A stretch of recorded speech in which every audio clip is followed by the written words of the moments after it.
बढ़ती संक्रमण को रोकना प्रशासन के हाथ में नहीं है, पुलिस के हाथ में नहीं है। बढ़ती संक्रमण को रोकना आपके हाथ में है। आप अगर अपने परिवार का अपना सुरक्षा नहीं करेंगे, कंटेनमेंट जोन वाले, होम आइसोलेशन वाले अगर बाहर में घूमेंगे, 14 दिन के अंदर आप घूमेंगे, बाहर निकलेंगे, तो आप अपना परिवार के साथ साथ आप अड़ोस पड़ोस को भी नुकसान पहुंचा रहे हैं, उनके जान भी खतरे में डाल रहे हैं। इसीलिए आपको अपने लिए नहीं, अपनों के साथ दूसरे के लिए भी जीना पड़ेगा आपको। कुछ दिन की बात है, अगर हम जिस तरह संक्रमण कम हो रहा है, अगर हम और थोड़ा ज़्यादा टाइट हो तो हम इस कोरोना संक्रमण से हम लोग बच सकते हैं। और बहुत लोग जो व्हाट्सएप सोशल मीडिया में कहते हैं कोरोना से लड़ना, कोरोना से लड़ना, कोरोना से लड़ना है, बेकार बात है। कोरोना से आप लड़ नहीं सकते, आप कोरोना से लड़ नहीं सकते, सिर्फ आपको कोरोना से बचना पड़ेगा। और इसलिए कोरोना ऐसा कोई चीज़ नहीं क्योंकि आपको हथियार वगैरह लेकर उसके साथ लड़ेंगे। तो आप फिर से बता दे रहे हैं, आपको कोरोना से डरना पड़ेगा, आपको कोरोना से लड़ना नहीं, कोरोना से डरना पड़ेगा और कोरोना से बचने के उपाय आपको देखना पड़ेगा, तब जाकर संक्रमण रुकेगी। और ये वायरस, दूसरी लहर का वायरस इतना डेंजरस है कि वो 10 या 11वां दिन के बाद अपना प्रकोप दिखा रहा है। इसीलिए हॉस्पिटल में ज़्यादा संख्या के लोग, 40% से ज़्यादा, जब फेफड़ा खराब हो जाता है, लंग्स इन्फेक्शन हो जाता है, तब वो हॉस्पिटल पहुँचे। आप अच्छे ढंग से घूम रहे, अच्छे ढंग से रह रहे, अच्छे ढंग से रहिए और अपना आपको 30 मार का तोप तो न समझे कि वायरस ना उम्र देखता है, ना ओहदा देखता है, ना पद देखता है।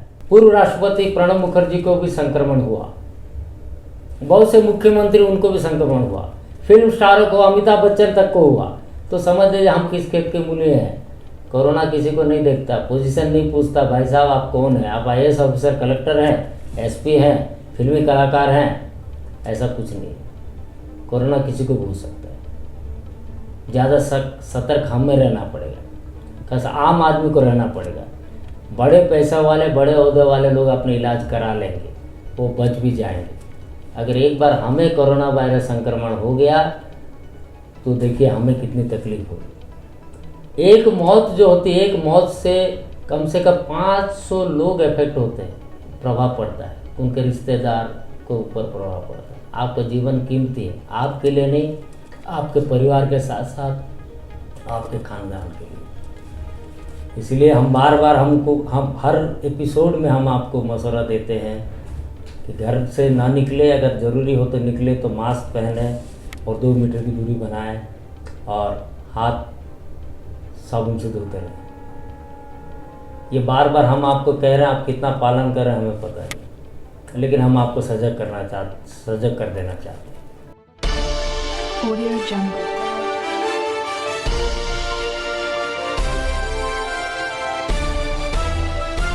Audio Jungle। नमस्कार, मैं हूँ सुरेश आचार्य, आप देख रहे हैं केथी टीवी। आज जो हम खबर आपको दिखाने जाएं, कुछ अच्छी कुछ बुरी खबर है, लेकिन सच्ची खबर है। आइए हम आज आपको गांव की ओर लिए चलते हैं और गांव में किस तरह से संक्रमण हो रहा है, संक्रमण फैलने का कारण क्या है, हमने उसके बारे में जानकारी लेने की कोशिश की और उसके बारे में हम बताएंगे। दूसरा, तो आइए चलते हैं खरियार रोड शहर से 3 किलोमीटर दूर बसा हुआ एक गांव है गौतमा। जी हाँ, अमसेना ग्राम पंचायत में आता है। नेशनल हाईवे 353 में गांव बसा हुआ है और हम जाते जाते उस गांव के अंदर गए और जानने की कोशिश की कि वहां पर क्या परिस्थिति है कोरोना संक्रमण की और लोग किस तरह से इसको देख रहे हैं, लोग जो कोरोना का नियम है वो पालन कर रहे हैं कि नहीं कर रहे हैं। और पंचायत, आइए सबसे पहले हम मिलते हैं गांव के आंगनवाड़ी कर्मियों से, उनसे जानने की कोशिश करते हैं कि गौतमा गांव में अभी संक्रमितों की संख्या क्या है और जो लोग वहां पर बसे वो कोरोना संक्रमण किस रूप से देखते हैं और कितने ज़्यादा वो लोग नियम का पालन कर रहे हैं। अब पहला केस तो 6 तारीख से स्टार्ट हुआ था जी, अप्रैल। हाँ, अप्रैल 6 तारीख से, फिर लगातार 6, 7 ऐसा ही बढ़ते बढ़ते आज 29 तारीख तक हमारे पास केसेस है 56। कई ठन तो गाइडलाइन मान रहे हैं, लेकिन बहुत उससे ज्यादा नहीं मान रहे हैं। उनके घर पॉजिटिव होने के बाद जो बाहर निकल रहे हैं, घूम रहे हैं, एक दूसरे के संपर्क में आ रहे हैं, बिल्कुल कहना नहीं मानते। यहाँ 10 थे वो जी बाहर से पॉजिटिव केस वाले यहाँ आ गए, 10 में शामिल हुए। गांव वाले वहाँ सब इकट्ठा पंगत में खाना खाए, उसी से संक्रमित हुए। रोड में जिसके दुकान था उसके घर से 8 जन को पॉजिटिव निकल चुका है जी। और बाकी दुकान वाले तो अभी तक करवाए नहीं है। फिर भी अनदेखा करते हैं लोग, मानते भी नहीं है। जितना भी सचेतन करो कोई फर्क नहीं पड़ता उन लोगों को। तो जैसे कि आपने सुना है कि गांव वाले आंगनवाड़ी कर्मियों को सुन नहीं रहे हैं, नियम का पालन नहीं कर रहे। आइए वहाँ के एक समाज सेवी से बात करते, वो क्या कहते हैं, कोरोना संक्रमण क्यों हो रहा है और लोगों का क्या प्रतिक्रिया इसके ऊपर, लोग किस तरह से इस कोरोना को देख रहे हैं और उनका कुछ क्या सुझाव है। अभी तक टेस्ट नहीं करा, मेरे हिसाब से तो 90 अबव हो जाएगा अगर टेस्ट करने से। और मेन तो फैलने का कारण ये है कि देखो सर, खड़ियार रोड लॉकडाउन किए, नयापड़ा लॉकडाउन किए, उस बीच में अपना मेन रोड पॉइंट का दुकान लोग भी बंद हुए। अब टोटल खड़ियार रोड वासी लोग जितना सब्जी या मार्केटिंग करने हमारे गांव आते थे जी, उन लोग भी मतलब पॉजिटिव हो सकते हैं। हाँ। और वही दुकान से हम लोग लाना ले जाना, तो इस तरह फैला। उसके बाद कई तो बाहर गांव से भी आए, कुछ फंक्शन हुआ है, डेथ हुआ था उनका, उसमें भी फैला है, 2-2 प्रोग्राम हुआ। और कई लोग ऐसे पॉजिटिव है, 3-4 दिन क्वारंटाइन में है, फिर बाहर लेके बैठ रहे हैं, घूम रहे हैं, तो उनको भी मना करते हैं लेकिन नहीं मानते हैं। क्या किया जाए बताओ। कि कोरोना संक्रमण के बीच में ग्राम पंचायत का बहुत बड़ा भूमिका रहता है, जहां पर कि 25 से ज़्यादा संख्या में अगर कोरोना पॉजिटिव आ जाते हैं, वहां पर शटडाउन या लॉकडाउन और कंटेनमेंट जोन करना चाहिए। जबकि हमें पता चला यहाँ पर कि ग्राम पंचायत आमसेना के तरफ से वहाँ पर एक NRGS का काम शुरू कर दिया गया तालाब, और वहाँ पर करीब 30 से 40 लोग वहाँ पर आ रहे हैं काम करने के लिए।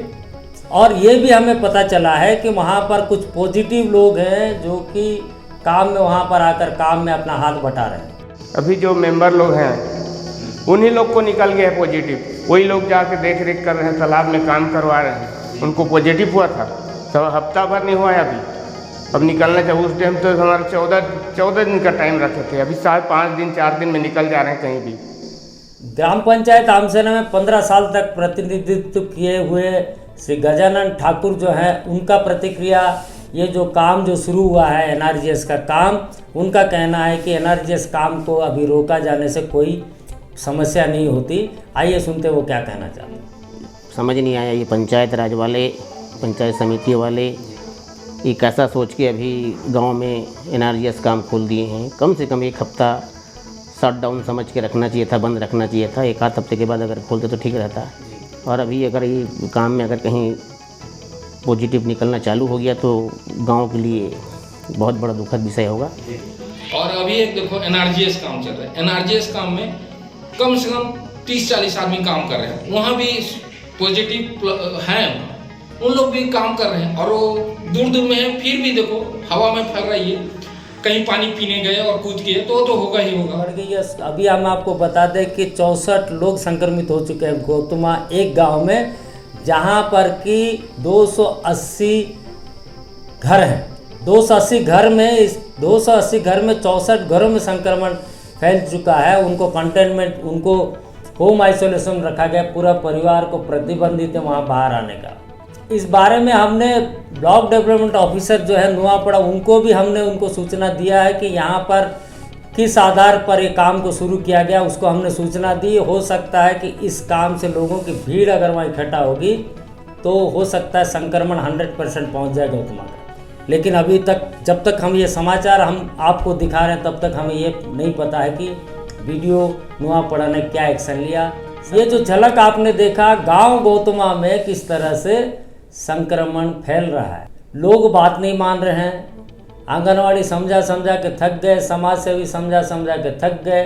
पंचायत का ये जिम्मेदारी बनती है, क्योंकि पंचायत में सरपंच को कलेक्टर का पावर अभी तक दिया गया है, मुख्यमंत्री ने जो घोषणा किया था। तो यहाँ इतनी जल्दीबाजी क्यों है? अगर 7 दिन अगर काम रोक देते तो क्या फर्क पड़ जाता। हमने आपको बताया था कि शटडाउन और लॉकडाउन और ये जो आपका कंटेनमेंट जोन करने के बाद भी संक्रमण क्यों कम नहीं हो रहा है नुआपड़ा ब्लॉक और दूसरे ब्लॉक में। इसका मुख्य कारण ये है कि ज़मीनी स्तर पे प्रशासन इसको सख्ती रूप से नहीं कर रही है, काम नहीं कर रही है। ये गौतमा सिर्फ एक उदाहरण है। हो सकता है सैकड़ों गांव ऐसे हैं जहां पर कि संक्रमण फैलने के बाद भी लोगों के अंदर सचेतनता नहीं है, लेकिन प्रशासन भी वहां पर मुस्तैद नहीं है।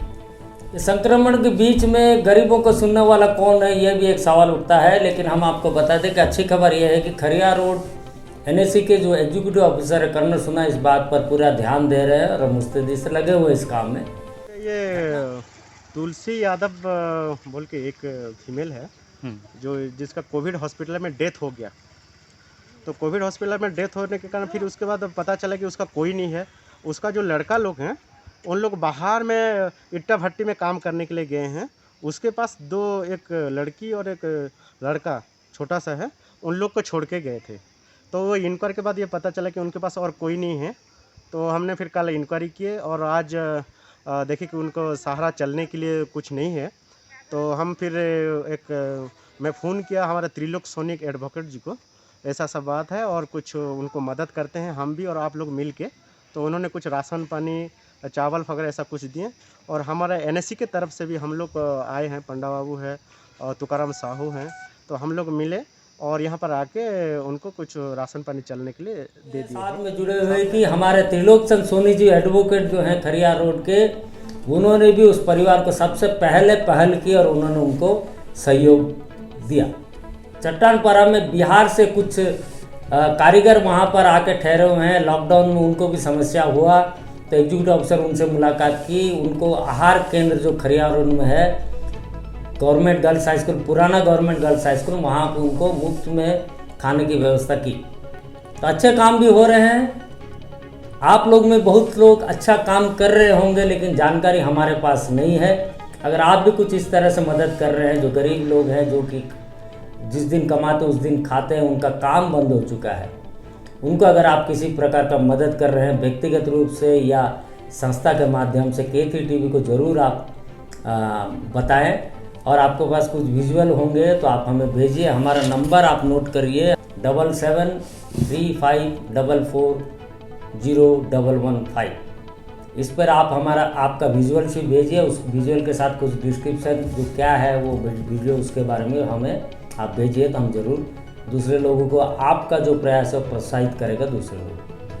नमस्कार, आपके साथ मैं हूं मुकेश और मैं भी जुड़ चुका हूं आपके साथ K3 TV न्यूज़ चैनल पर। आपको खबर ताज़ा रूबरू कराने के लिए आपके साथ मैं मुकेश जुड़ चुका हूं K3 TV न्यूज़ चैनल पर।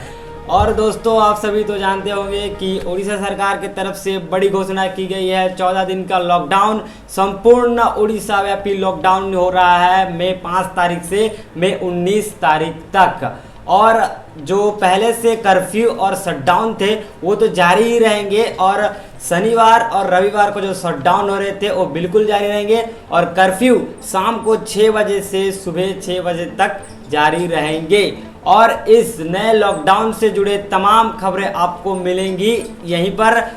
और फिलहाल अभी के लिए मुझे दीजिए इजाज़त। आपके साथ मैं आता रहूँगा और आपको ताज़ा खबरों से रूबरू कराता रहूँगा। फिलहाल के लिए तो आपको सब्सक्राइब करने के लिए कुछ ज़्यादा करना नहीं पड़ेगा। एक उंगली को 2 बटन दबाना पड़ेगा, एक सब्सक्राइब बटन और दूसरा बेल आइकन बटन दबाकर ऑल को आपको टच करना। बस अब आपका सब्सक्रिप्शन हो जाता है, K3 TV के साथ आप जुड़ जाते हैं। दूसरे से क्यों मांग रहे हैं, दूसरा आपको शेयर कर रहे हैं, ये गलत बात। अब कितना करना है, आप घर बैठे आराम से बैठे, जब भी आपको K3 TV में एपिसोड कोई भी समाचार प्रसारित होगी तुरंत आपको खबर मिल जाएगा। बड़े शान के साथ राजा के साथ सब देखिए। उधारी कब तक लेंगे आप? आइए जुड़िए K3 TV के साथ, मिलते हैं बहुत जल्द। तब तक स्वस्थ रहिए, मस्त रहिए, व्यस्त रहिए, मास्क पहनिए, सामाजिक दूरी मेंटेन करिए और हाथ साबुन से धोते रहें। अपना के साथ साथ आपका परिवार और पड़ोसी का सुरक्षा कीजिए। नमस्कार।